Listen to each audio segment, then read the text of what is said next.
안녕하세요. 반갑습니다. 오늘은 15일차 퍼포먼스 시작하겠습니다. Deep State Out. 대한민국 헌재는 2017년 3월 10일 박근혜 대통령님께 내린 위헌 파면 선고를 재조사하라. 박근혜 대통령님께서는 헌법 84조를 어기지 않으셨고 뇌물 한 푼 받지 않으셨다. 그런데 왜 탄핵이 된단 말인가? 박근혜 대통령님께서는 자유 대한민국의 희망이십니다. 지옥 같은 긴 시간을 잘 견뎌내시고 건강한 모습으로 국민에게 돌아와 주셔서 참으로 고맙고 감사합니다. 대통령님이 다스리는 자유 대한민국의 국민 대상.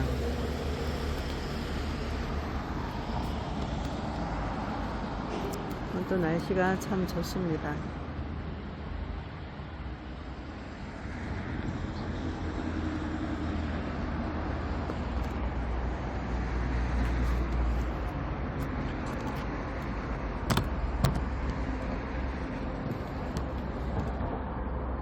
자, 이제 대통령님께 인사드리고 시작하겠습니다.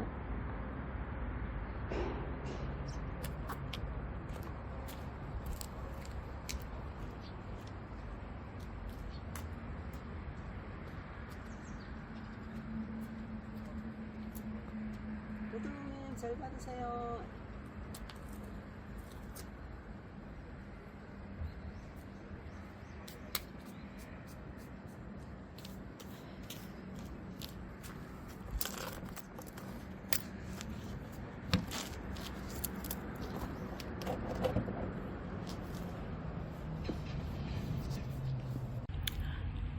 오늘부터는 연설문을 제가 읽어드리기보다는 대통령님께서 직접 연설하신 그 영상을 올려드리는 게 더 좋지 않을까 하는 생각이 들었습니다.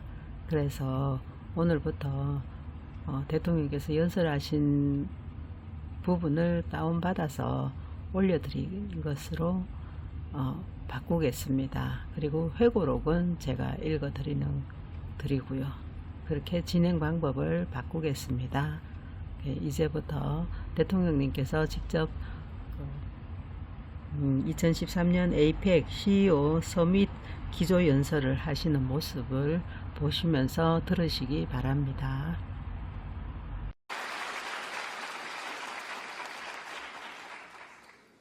위슈누 와르다나 의장님과 CEO 여러분 안녕하십니까? 세계 경제가 위기를 넘어 복원력과 성장을 향해 함께 나아가고 있는 이때에 아태 지역 경제를 이끌고 계신 CEO 여러분과 함께 혁신을 주제로 이야기를 나누게 되어 매우 의미 있게 생각합니다. 존경하는 CEO 여러분, 세계 경제는 2008년 글로벌 경제 위기 이후 국제 공조를 통해 어느 정도 안정을 찾아가고 있지만 낮은 성장률과 높은 실업 그리고 불균형 성장이 지속되고 있습니다. 이처럼 세계 경제의 회복이 지연되고 있는 원인을 흔히 금융위기의 후유증에서 찾고 있지만 다른 시각도 있습니다. 오늘날 혁신의 속도가 산업혁명 이후 약 250년간 지속되어 온 빠른 혁신에 미치지 못하고 있으며 세계 경제 정체의 근저에는 혁신의 정체가 깔려 있다는 지적입니다. 금융위기가 아닌 혁신의 위기가 세계 경제 침체의 근본 원인이라는 것입니다. 금융위기론과 혁신위기론 중 무엇이 옳은지를 가려내기는 어렵지만 한 가지 분명한 것이 있습니다. 세계 경제의 지속적인 성장을 위한 원천은 혁신밖에 없다는 사실입니다. 글로벌 위기 이후 각국이 시행해온 경기 부양 정책은 심폐소생술과 같은 역할은 할 수 있었지만 아픈 곳을 근본적으로 치유하고 활력을 되찾게 해주지는 못합니다. 혁신만이 새로운 성장 동력을 끊임없이 창출하며 일자리를 만들어 나갈 수 있습니다. CEO 여러분, 한국은 전쟁의 폐허에서 불과 반세기 만에 산업화를 이뤄내어 한강의 기적을 만든 나라입니다. 실패를 두려워하지 않는 도전 정신과 끊임없이 변화를 추구했던 혁신을 통해 시련과 위기를 발전의 기회로 만든 것이 한강의 기적을 이룬 원동력이었습니다. 하지만 세계 경제의 저성장 기조와 불확실성 증대 등으로 한국 경제도 지금 저성장과 청년 실업의 구조적 문제를 안고 있습니다. 그래서 한국 정부는 혁신을 통한 새로운 경제 부흥 전략으로 창조 경제를 추진하고 있습니다. 창조 경제는 경제 주체들의 창의적 아이디어를 바탕으로 과학기술과 IT를 접목하고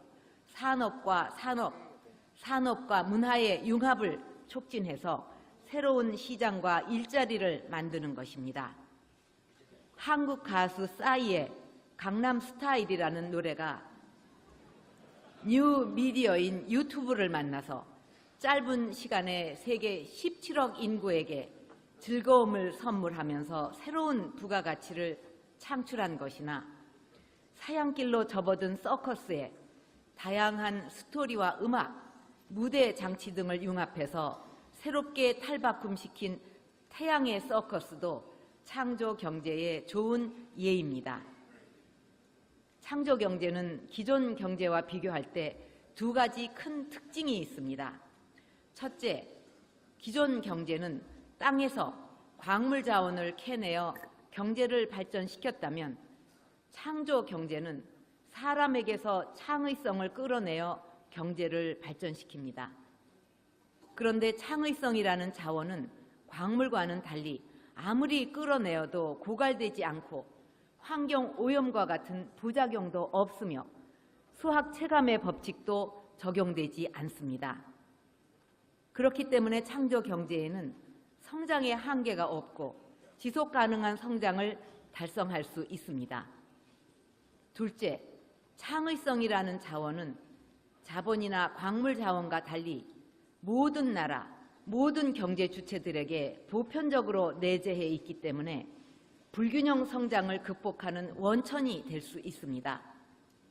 그동안 개도국의 빈곤 퇴치나 선진국의 취약계층 지원은 SOC나 사회 안전망 확충에 치중해 왔지만 앞으로 빈곤층이 창의성 개발을 통해 자립하는 데 초점을 맞춘다면 포용적 성장의 새로운 지평을 열 수 있을 것입니다. 존경하는 CEO 여러분, 창조 경제의 잠재력과 기대 효과는 무궁무진하지만 이를 실천하기 위해서는 반드시 넘어야 할 장벽이 있습니다. 첫째는 규제의 장벽입니다. 기존의 규제 체제는 산업별로 칸막이를 치는 업종별 규제를 근간으로 하고 규제 방식도 원칙 금지, 예외 허용의 포지티브 규제가 대부분이었습니다. 이런 낡은 규제 프레임은 창조 경제의 핵심인 융복합과 신기술, 신산업의 탄생을 가로막습니다. 한국은 이것을 극복하기 위해 모든 규제를 원칙 허용, 예외 금지의 네거티브 시스템으로 전환하는 것을 원칙으로 삼고 융복합과 신산업 창출을 가로막는 규제를 과감하게 철폐해 나가고 있습니다. 두 번째는 금융의 장벽입니다. 창조경제 비즈니스는 신아이디어, 신기술, 신산업 등 3신을 바탕으로 하고 창업, 벤처기업이 비즈니스를 주도합니다. 그러나 창조 비즈니스는 경제적 가치 평가가 어렵고 고도의 위험이 수반되기 때문에 기존 비즈니스보다 금융 접근성이 현저하게 떨어집니다. 특히 금융산업이 발달하지 못한 개도국의 경우 창업, 벤처기업이 신아이디어로 신기술 개발에 성공하고도 자금 부족으로 사업화에 실패하는 현상이 창조 경제의 큰 장애가 될 수 있습니다.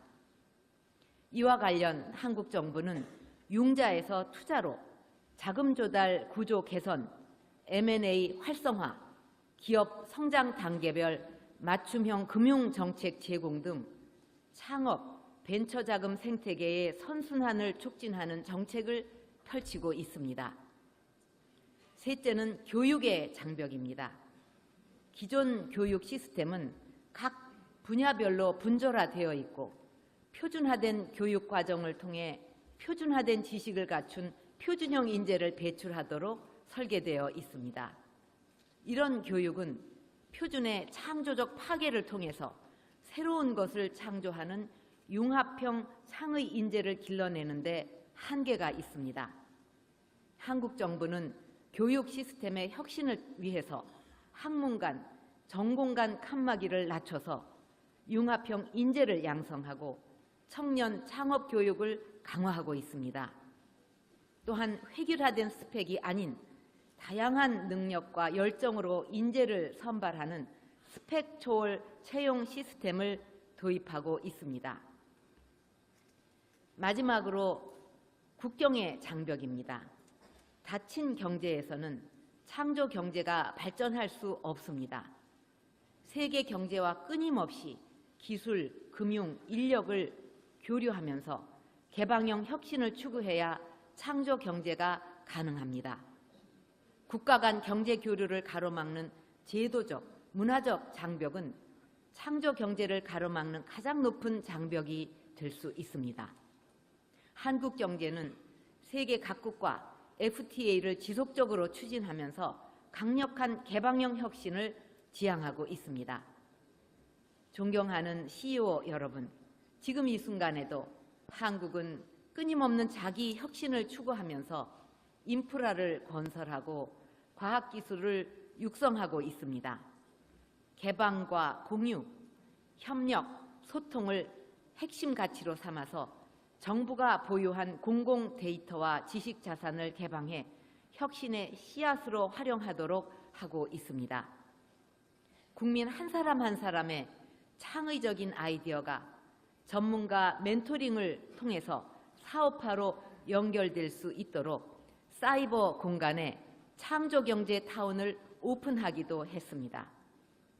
저는 창조경제가 한국뿐만 아니라 세계 모든 국가가 상호 개방과 협력을 통해 함께 성장할 수 있는 혁신의 패러다임이라고 굳게 믿습니다. 앞으로 한국은 창조경제를 향한 노력을 계속해 가면서 우리의 경험을 세계와 공유해 갈 것이고, 특히 개도국들의 창조경제 역량 제고를 적극 지원해서 세계 경제가 복원력과 성장을 향해 나아가는 데 기여할 것입니다. 저는 개도국의 창조경제 수요를 기반으로 혁신과 개발 모델을 전수하고 영내 동반 성장을 함께 실현해 나가기를 기대합니다. 아태지역 경제는 역동성과 활력으로 세계 경제의 위기 극복에 크게 기여해 왔고, 앞으로도 지속적인 혁신으로 세계 경제 회복에 견인차 역할을 요구받고 있습니다. 아태지역 경제를 대표하시는 CEO 여러분이 모인 이 자리가 지속 가능한 성장을 위한 출발점이 되기를 기대하면서 혁신과 창조 경제를 위한 풍성한 결실을 얻기 바랍니다. 감사합니다.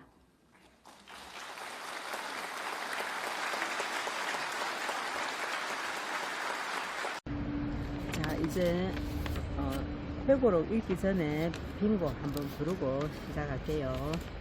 터질 것만 같은 행복한 기분으로 틀에 박힌 관념 다 버리고 이제 또 맨주먹 정신 다시 또 시작하며 나 이루리라 다 나 바라는 대로. 지금 내가 있는 이 땅이 너무 좋아 이민 따위 생각한 적도 없었고요. 금 같은 시간 아끼고 또 아끼며 나 비상하리라 나 바라는 대로. 산 속에도 저 바다 속에도 이렇게 행복할 순 없을 거야 랄랄랄라. 구름 타고 세상을 날아도 지금처럼 좋을 수는 없을 거야 랄랄랄라. 모든 게 마음먹기 달려서 어떤 게 행복한 삶인가요? 사는 게 힘이 들다 하지마. 쉽게만 살아가면 재미없어 빙고. 거룩한 인생 고귀한 삶을 살며 부끄럼 없는 투명한 마음으로 이내 삶이 끝날 그 마지막 순간에 나 웃어보리라. 나 바라는 대로 빙고. 회고록 시작하겠습니다. 개인적 인연 없던 문창극 틀깬 총리 후보자 지명. 안 후보자의 낙마로 인한 충격이 컸지만 그렇다고 대체 인선을 손 놓고 있을 수는 없었다. 나는 안 후보자가 사퇴하자마자 다시 새 총리 찾기에 몰두했다. 그리고 약 2주 뒤인 6월 10일 문창극 전 중앙일보 주필을 새 총리 후보자로 지명했다. 내가 문 후보자를 지명하자 정치권에서는 예상하지 못했다는 반응이 나왔다. 한 여권 중진 인사는 내게 궁금하다는 표정으로 문 후보자와 과거에 알려지지 않은 인연이 있으셨습니까? 라고 묻기도 했다. 실제로 문 후보자를 지명한 것은 나로서도 기존의 틀을 깬 결정이었다. 그동안 중요 인사를 임명할 때면 나는 함께 일을 해봤거나 어느 정도 사람 됨됨이를 아는 사람을 선호했는데 문 후보자와는 개인적 인연이 전혀 없었다. 하지만 나는 예전부터 문 후보자가 쓴 칼럼을 읽고 그가 국가관이 확실하고 통찰력이 참 좋은 사람이라고 생각했다. 특히 정홍원 총리나 앞서 낙마한 김용준, 안대희 총리 후보자 모두 법조인 출신인데 이번에는 언론계 출신이 총리를 맡으면 변화를 이끌 수 있지 않을까 하는 기대도 있었다. 문 후보자를 지명한 뒤 내부 반응이 엇갈렸다. 국가관이 확실한 문 후보자가 위기 상황을 극복할 수 있는 책임자라는 평가가 있었지만 언론사 재직 시절 천생 기자라고 불릴 정도로 굽히지 않는 스타일인 그가 행정부를 이끌기에는 유연함이 부족하지 않겠느냐는 우려도 있었다. 하지만 나는 문 후보자의 장점에 더 큰 기대를 걸기로 하고 총리를 맡기기로 마음을 굳혔다. 그런데 문 후보자는 지명 하루 만에 논란에 휩싸였다. 문 후보자가 과거 자신이 장로로 있는 한 교회 특강에서 하나님은 왜 이 나라를 일본한테 식민지로 만들었습니까? 라고 우리가 속으로 항의할 수 있겠지만 하나님의 뜻이 있는 것이라며 너희들은 2조 500년 허송 세월을 보낸 민족이고 시련이 필요하다는 뜻이라고 말한 게 도마에 올랐다.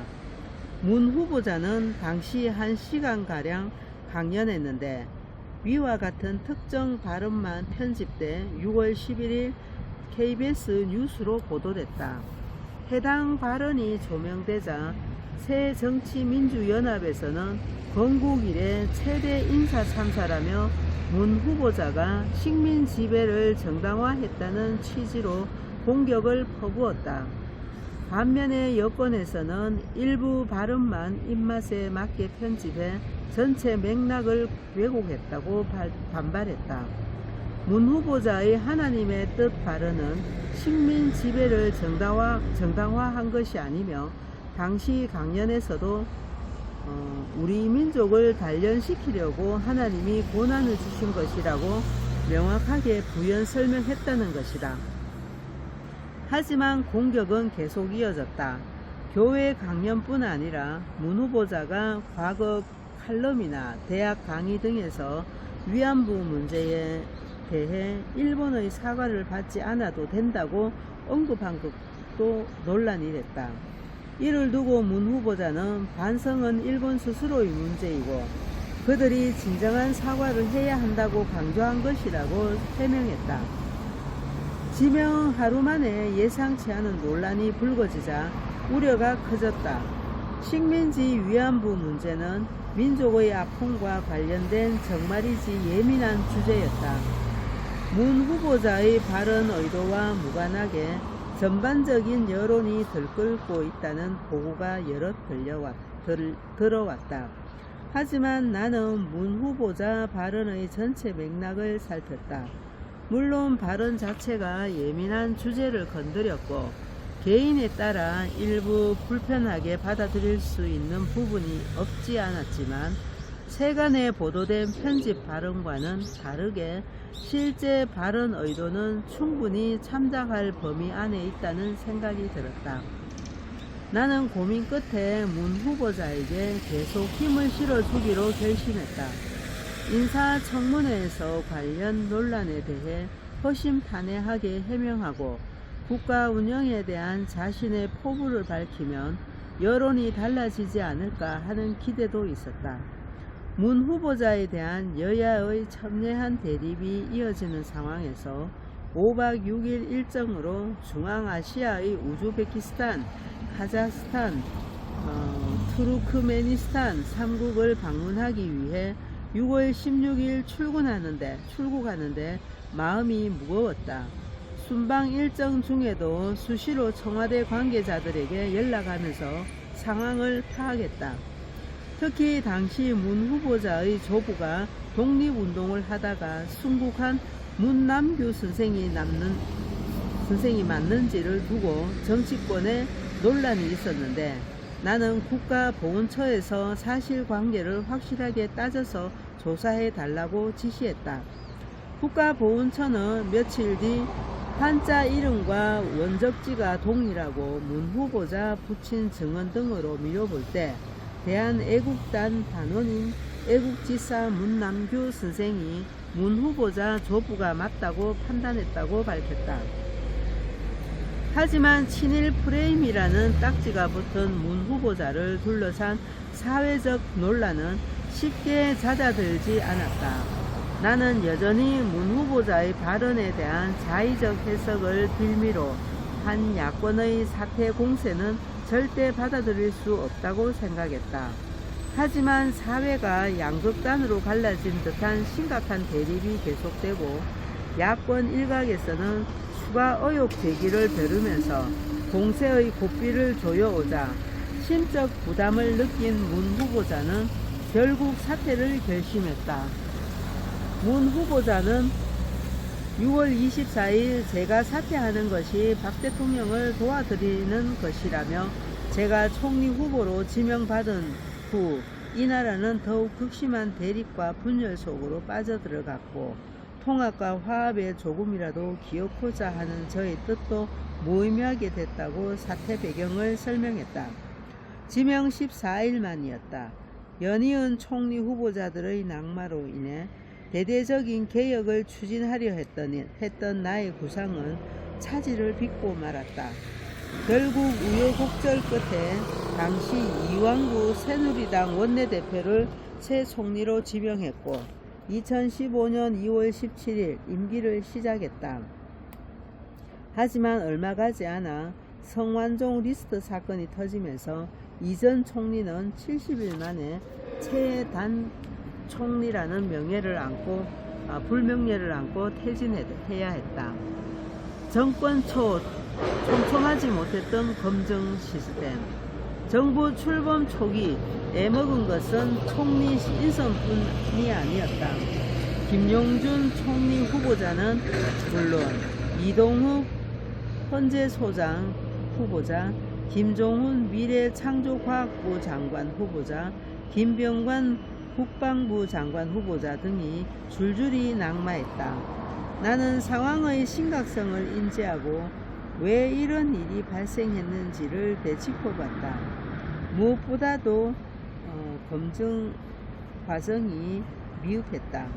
당시는 정부 초기였기 때문에 인사검증이 후보자 본인의 답변을 기초로 진행됐다. 이 과정에서 몇몇 인사는 지극히 개인적인 문제를 답할 필요가 있느냐는 생각으로 답변을 누락하기도 했고, 일부 문제에 대해선 당시에는 통용됐던 관행이었다며 대수롭지 않게 생각하기도 했다. 정권 출범 직후부터 촘촘한 검증 시스템을 확립하지 못한 것은 지금 생각해도 무척 아쉽다. 후보자 본인이 제대로 답변하지 않더라도 우리 쪽에서 세세하게 파고들어 사실관계를 따질 수 있어야 했다. 하지만 당시 그런 시스템을 갖추지 못했기 때문에 특정 의혹이 불거졌을 때 후보자 본인이 강하게 부인하며 검증팀에서 그대로 믿어주는 일이 적지 않았다.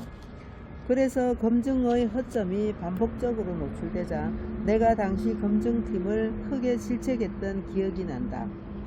신상털기에만 몰두하는 청문회 시스템. 다만 이번 기회에 국회 청문 시스템에 대한 소회도 밝히고 싶다. 한 국가의 주요 직책을 맡는 사람을 고르는 데 있어 도덕 검증은 필수다. 국민 감정상 도저히 받아들이기 힘든 문제나 사회의 상규에 어긋나는 도덕적 결함이 발견된다면 아무리 능력이 있더라도 낙마를 감수해야 한다. 하지만 진실이 무엇인지 확실하지 않은 애매한 논란이나 관례에 비춰 어느 정도 용인할 수 있는 문제라면 그때는 후보자의 의혹보다 그 사람이 조직을 제대로 이끌어갈 적임자인지에 더 무게를 둘 필요가 있다고 생각한다. 중대한 결격 사유가 아님에도 망신주기식 신상털기나 자극적인 정치 공세가 부각되면 정작 중요한 후보자의 식견이나 비전, 역량은 묻혀버린다. 청문회는 특정 인사의 자격을 꼼꼼하게 검증하는 과정이지만 각종 인선 과정에서 결정적인 결함이 없는데도 정치권의 공격을 받아 만신창이가 되는 경우를 수없이 봤다.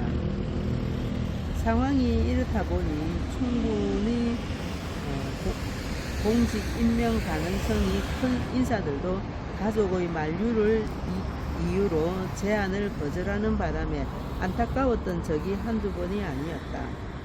이후 문재인 윤석열 정부에서도 각종 인사와 청문회를 둘러싼 잡음은 계속됐다. 공직을 맡을 인사에 대한 철저한 검증도 중요하지만 그 과정에서 한 사람의 역량과 식견에 대한 검증보다 정치적 공세에만 치중해 오진 않았는지 우리 정치가 한 번쯤 되돌아봤으면 한다. 오늘 회고록 여기까지입니다. 오늘도 대통령님 연설문과 또 회고록을 읽으면서 우리 대통령님의 생각, 창조 경제를 펼쳐서 우리나라뿐만 아니라 개발도상국에 있는 사람들에게도 그 다른 나라의 사람들에게도 그 경제를 성장시켜 줄 수 있는 서로가 함께 협력해서 함께 성장할 수 있는 그런 아이디어를 제안하시고 이렇게 하시는 걸 보면서 우리 대통령님께서 얼마나 참 이렇게 마음이 넓으시고 생각이 깊으신지를 이 연설문이나 회고록을 읽다 보면 점점 더 그게 크게 느껴집니다.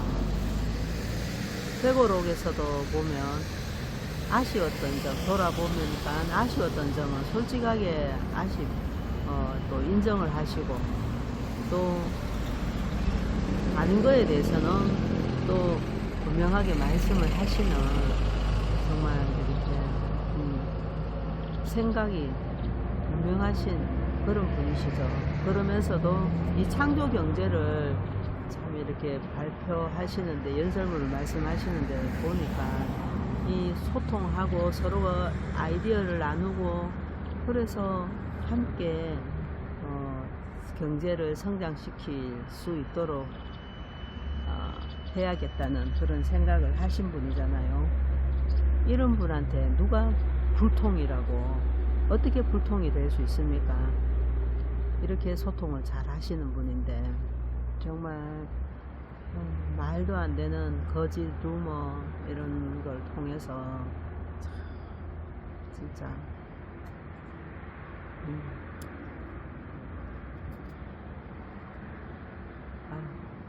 정말 생각하면 너무 속상한데요. 아직까지도 박근혜 대통령님을 제대로 이렇게 박근혜 대통령님의 가치나 이런 어떤 성품이나 또 능력을 제대로 알지 못하고 좀 비난하는 사람들도 있는데 그런 걸 보면 너무너무 속상해요. 하여튼 오늘은 또 이렇게 퍼포먼스를 했습니다. 정말 우리나라 헌재가 하루속히 박근혜 대통령님 위헌 파면 선고를 재조사하는 그 날이 반드시 오리라 생각합니다. 그 진실이 승리하게 되면 그거는 자연히 이루어질 거라 생각합니다. 그래서 우리 박근혜 대통령님의 명예도 진짜 회복이 되고 청와대 복귀도 하셔야 되고요. 그리고 우리 국민들이 그동안 대통령님을 오해했던 것도 정말 국민 스스로 정말 사과드리고 우리 대통령님과 마음으로 일치되고 하나 되어서 앞으로는 정말 그거 뭐고 살기 좋은, 그리고 또 경제도 성장해서 정말 살기 좋은 그런 대한민국, 또 안보도 튼튼한 대한민국으로 성장시킬 수 있도록 우리 국민과 박근혜 대통령님이 하나가 되는 그 날이 저는 반드시 올 것이고 그날은 이제 멀지 않았다고 생각합니다. 지금 그 선거에 나오는 자들 중에서 정말 우리 대한민국의 참된 지도자로서의 자질을 갖춘 사람이 누가 있었을까? 정말 그 TV 나와가 연설하는 거 보면 정말 서로 참 기가 찹니다. 그런 것들 보면 볼수록 우리 박근혜 대통령만이 진짜 우리 대한민국의 희망이시라는 생각이 더 이렇게 강하게 듭니다. 그리고 어제 저녁에 또 우리 이쪽에 대구 북구 쪽에는 산불이 또 났거든요. 이 산불도 지금 이게 자연 발생보다는 고의적인 그 의도를 가지고 일으킨 다는 그런 생각이 드는데 그럴 가능성이 훨씬 더 높은데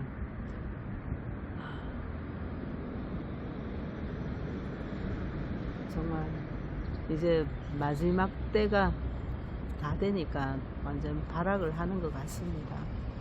아무쪼록 그 산불로 인해서 참 그동안 박정희 대통령님께서 새마을 운동을 일으켜 우리 모든 나라 국민들이 함께 우리 우리도 그 식목일 되면은 산에 가서 나무 심고 했던 기억이 나거든요. 그렇게 해갖고 성장해가 이 산이 완전 푸르른 산으로 변해 있는데 저 불로 인해서 하룻밤 불로 인해서 그 50년 넘어 키워온 그 산들이 나무들이 다 타버리는 걸 보면서 정말 속상하고 안타깝고 화가 나네요. 아무쪼록 그 불 났는 곳 인근 주변에 사시는 분들께 아무런 피해가 없으셔야 될 건데 없으시기를 기도합니다. 오늘도 나의 소국과 애국가를 부르고 마치겠습니다. 백두산의 푸른 전기 이 땅을 수호하고 한라산의 높은 기사 이결에 지켜왔네. 무궁화 꽃 피고 저도 유구한 우리 역사 구세계도 살아왔네. 슬기로운 우리 결은 영롱한 아침 해가 동해에 떠오르며 우라말송 금수강산 여기는 나의 소금. 조상들의 피땀 어린 빛나는 문화유산 우리 모두 정성 다해 길이 길이 보전하세. 삼국통일 이룩한 화랑의 옛 정신을 오늘에 이어받아 새마을 정신으로 영광된 새 조국의 새 역사 창조하여 영원토록 후손에게 유산으로 물려주세. 동해물과 백두산이 마르고 닳도록 하느님이 보호하세. 우리나라 만세. 무궁화 삼천리 화려한 산 대한 사람 대하늘 길이 보전하세. 자, 마지막으로 딥스테이트 요 피켓을 읽고 또 마치겠습니다. 딥스테이트 아웃. 대한민국 헌재는 2017년 3월 10일 박근혜 대통령님께 내린 위헌 파면 선고를 재조사하라. 박근혜 대통령님께서는 헌법 84조를 어기지 않으셨고 뇌물 한 푼 받지 않으셨다. 그런데 왜 탄핵이 된단 말인가? 박근혜 대통령님께서는 자유 대한민국의 희망이십니다. 지옥 같은 긴 시간을 잘 견뎌내시고 건강한 모습으로 국민에게 돌아와 주셔서 참으로 고맙고 감사합니다. 대통령님이 다스리는 자유 대한민국의 국민 대상. 수고하셨습니다. 오늘도 이제 마치겠습니다. 내일 뵙겠습니다.